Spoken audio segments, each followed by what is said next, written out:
وہ پاکستان دوبارہ ذرا ریپیٹ کریں، وہ بات کاٹ گئی آپ کی. 2025 2025 جو ہے وہ عمران کی رہائی کا سال ہے. 2025 جو ہے وہ پاکستان میں جمہوریت کی بحالی کا سال ہے. 2025 جو ہے وہ دوبارہ انتخابات کا سال ہے. 2025 جو ہے وہ عمران کے دوبارہ اقتدار کا سال ہے. اور 2025 جو ہے وہ عوام کی اقتدار میں شراکت کا سال ہے.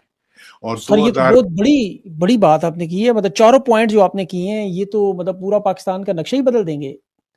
نہیں تو اور دیکھیں نا، اب میں یہ بتا دوں کہ اگر 2025 کے اندر جمہوریت کا راستہ روکنے کی کوشش کی پاکستان میں کسی بھی قوت نے، تو یہ پاکستان کی سالمیت کے خلاف ایک سازش ہوگی.